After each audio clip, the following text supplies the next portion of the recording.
Rádio Metropolitana, a nova rádio do Grande Porto para todo o mundo.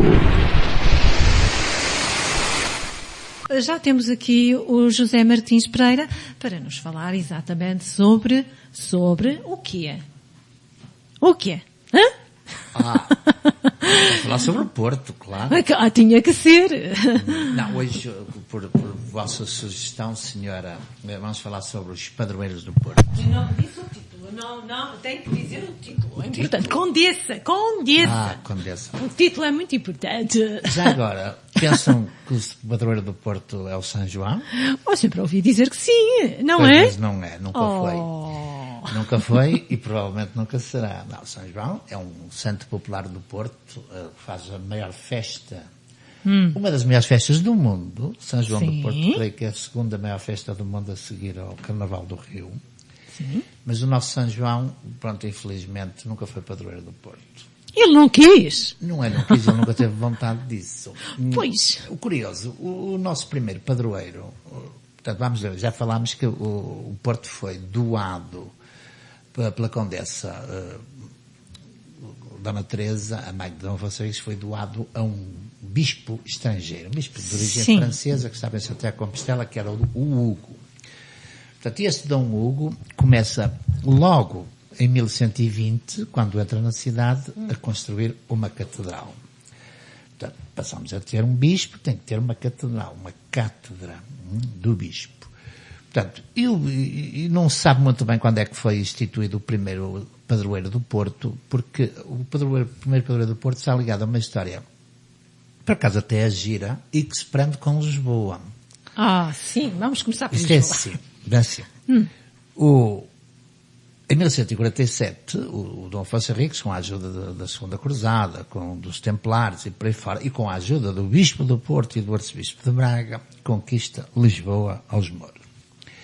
E depois de uma cidade grandiosa, muito rica, o Dom Afonso Henriques entendeu que Lisboa tinha que ter uma catedral imponente, que se começa também a construir ou a reconstruir, e entendia que tinha que haver um santo poderosíssimo, muito, muito forte para Lisboa. Então mandou investigar qual seria o santo mais poderoso. E disseram-lhe, mas estava que o santo mais poderoso da Península Ibérica é um tal São Vicente, que é ali do lado de Saragossa, e que, portanto, viveu no século IV depois de Cristo, 300 e qualquer coisa. E que em 711, quando os árabes invadiram a península, os cristãos fugiram de Saragossa com o São Vicente para tentar preservá-lo, para não ser destruído pelos árabes. Então, os árabes ainda vieram atrás, eles fugiram de barco, e os árabes ainda vieram atrás deles ali até próximo ao Algarve, e a verdade é que quando eles deram uma voltinha ali num cabo famoso, perderam de vista os árabes e desembarcou um indivíduo em terra com o São Vicente debaixo do braço.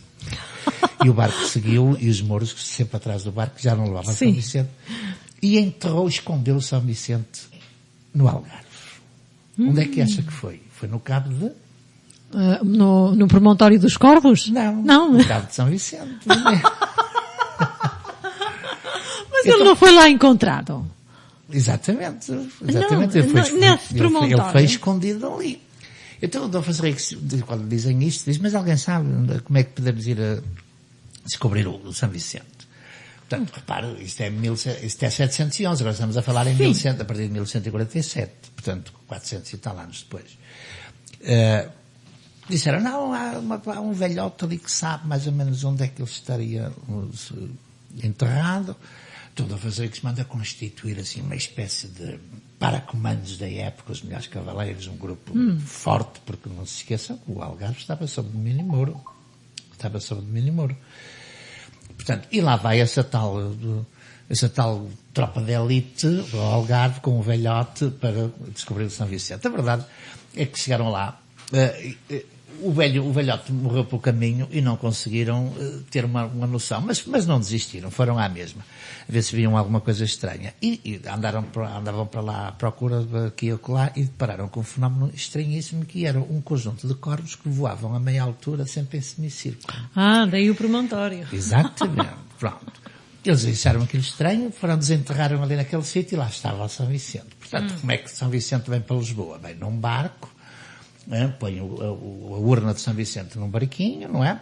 E trazem para Lisboa. E os corvos acompanharam o São Vicente. Por isso é que hoje o brasão de Armas de Lisboa é um barco com o São Vicente dentro e um corvo à popa e outro à ré.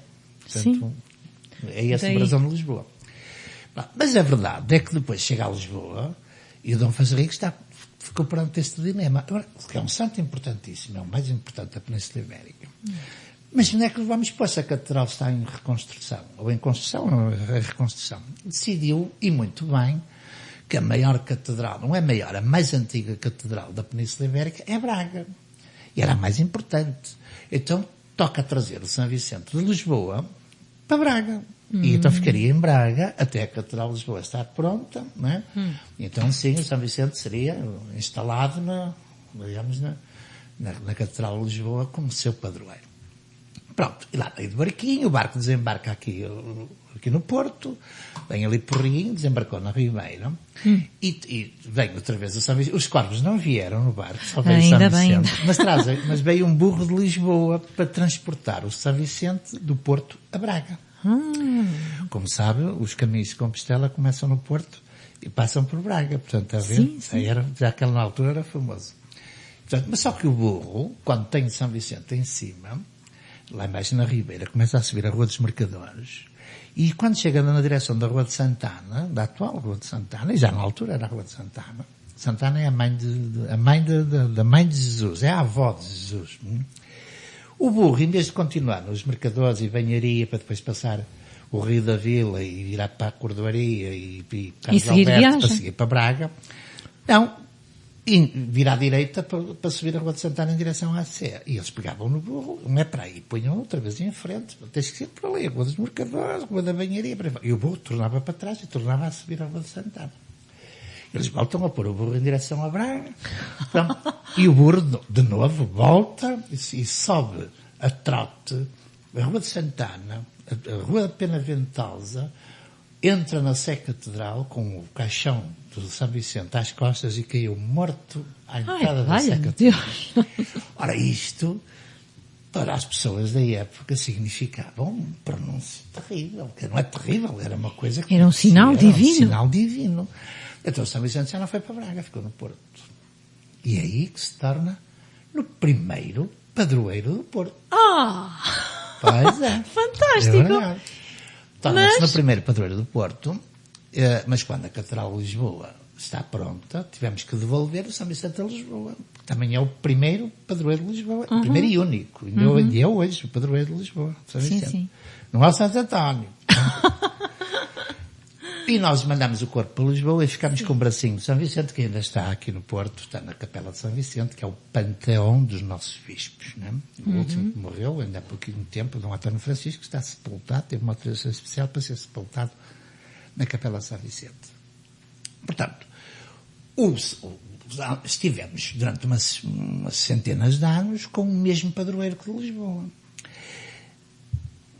A partir do século XV, portanto, nós, quando se passa da idade medieval para a idade moderna, que mais ou menos toma-se a data de 1453, que é a queda de Constantinopla, a tomada de Constantinopla pelos turcos.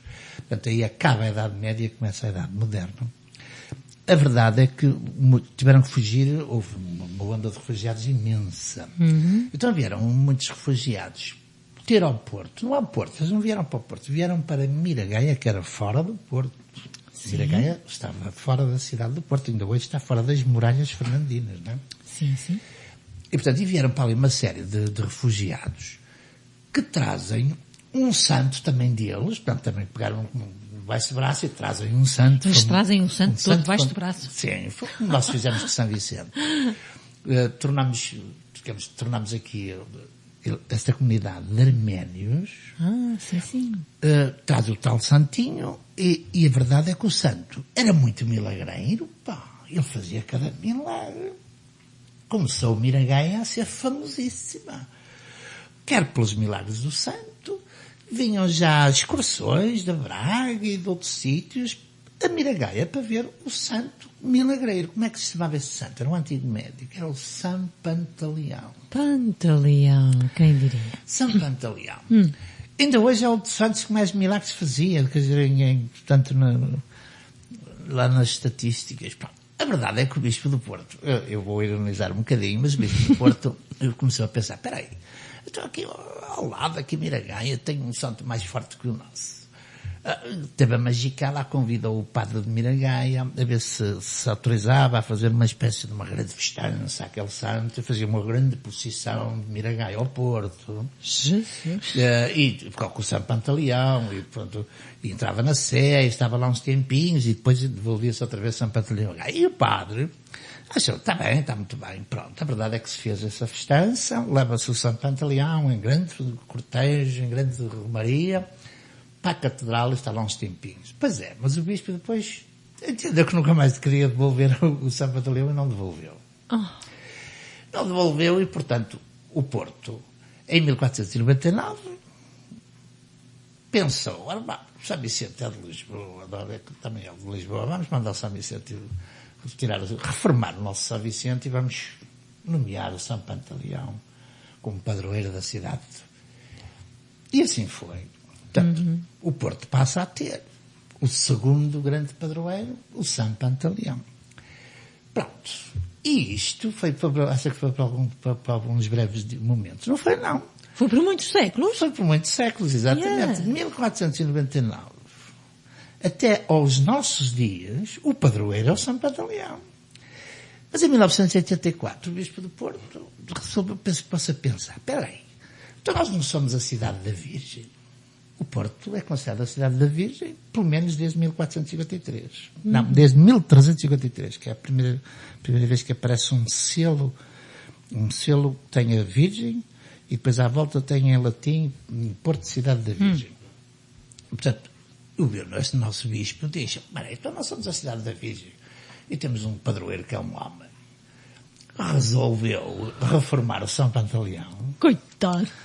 E nomear, alçar a padroeira do Porto uma senhora. Graças a Deus. Uma senhora, senão nós somos a cidade da Virgem. Portanto, o São Pantaleão é reformado quando? 1984. Portanto, vê que é dos nossos dias. É dos nossos dias aqui na cidade. Portanto, em 1984, a cidade do Porto entende nomear como sua padroeira aquela que devia ser desde o princípio, a meu ver, Nossa Senhora da Vendôme. Já falámos da Nossa Senhora da Vendôme. Já, sim, por causa da ela chegou ao Porto. Ela chegou ao Porto nos finais do século X, 990 e qualquer coisa, com a armada dos Gascões que veio ajudar a reconquistar o Porto. E com essa armada de Gascões vinha o tal bispo Dom Nónego, ou Nónego, que era da cidade de Vendôme. Da ilha de Vendôme. A Vendôme, não é? E ele, como veio de lá da sua cidadezinha, junto com os Gascões, para ajudar a reconquistar uma cidade, também trouxe debaixo do braço a santa lá do sítio dele, a Nossa Senhora de Vendôme. Como eles ganharam, ele torna-se bispo do Porto, e então nas muralhas que se fizeram à volta ali hoje a Sé, a zona da Sé, constrói-se umas muralhas fortes, e na porta principal, o bispo mandou pôr a Nossa Senhora de Vendôme. Se reparar, falámos nos brasões na semana passada. Sim. No atual brasão está essa porta com a Nossa Senhora da Vendôme. É verdade. No topo. Ainda está. Portanto, por este princípio, a Nossa Senhora da Vendôme devia ter sido sempre, digamos, a padroeira do Porto, mas não foi assim entendido. Mas pronto, foi reposto. Em 1984, a cidade do Porto faz jus ao seu epíteto de cidade da Virgem e passa a ter a Virgem como padroeira. Muito bem. Não é nem São João, nem Santo António, nem São Pedro. Já a propósito disso, já pensou, sabe qual é o santo mais venerado pelo povo do Porto? Será que é São João?